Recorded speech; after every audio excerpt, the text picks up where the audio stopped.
Buenos días, chicos. Mirad, hoy vamos con otra pregunta del tema, ¿vale? Esto es sencillo también.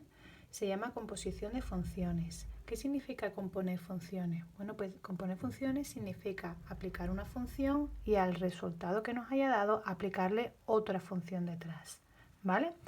Entonces, mirad, si nosotros tenemos dos funciones f y g, se llama función compuesta de f y g y se escribe de esta manera. Fijaos que se lee f, función compuesta de f con g, pero se escribe al revés, primero g y luego f, ¿vale? Ahora os explico por qué.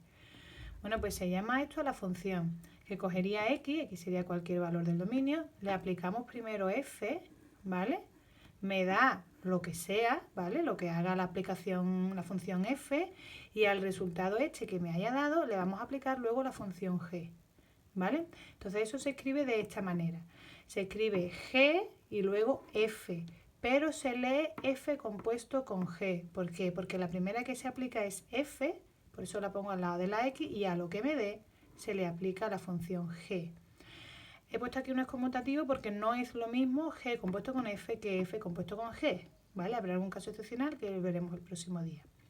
Fijaos, vamos a ver un ejemplo. Supongamos que la función f de x es x cuadrado más 8, ¿vale? Todos sabéis que esto es una parábola porque tiene un polinomio de grado 2. Y que la función g es 3 partido por x. Esto es una función de proporcionalidad inversa, ¿vale? Acordaos aquella que tenía dos ramas que eran una hipérbola. Bueno, pues, ¿quién será f compuesto con g? ¿Vale? Bueno, pues esto significa, fijaos, de la g me olvido de momento, porque como es la que está más lejana a la x, es la que voy a aplicar al final. Con lo cual dejamos aquí la g. Y vamos a hacer f de x. ¿Qué hace f al aplicárselo a la x? Pues lo convierte en x cuadrado más 8. Así que en vez de f de x, voy a poner su valor, x cuadrado más 8. Y fijaos, ahora la función g se la voy a aplicar a x cuadrado más 8. ¿Qué es lo que hace la función g? La función g coge la x, que es lo que está en el paréntesis, y lo que hace es escribir 3 partido por x, ¿vale? ¿Qué pasa si en vez de x tengo x cuadrado más 8? Pues lo mismo que hacía aquí la x, el papel de la x, ¿cuál era? Dividir al 3. Pues el papel del x cuadrado más 8 es dividir al 3. Y este sería la función resultante de componer f con g. Es decir, nosotros aplicamos primero f y copiamos la función f y ahora aplicamos g a la f, al resultado de la f. ¿Vale? Entonces miramos aquí, lo vuelvo a repetir, g coge la x y lo que hace es escribir 3 entre x. Bueno, pues g coge x cuadrado más 8 y lo que hace es 3 entre x cuadrado más 8. ¿De acuerdo?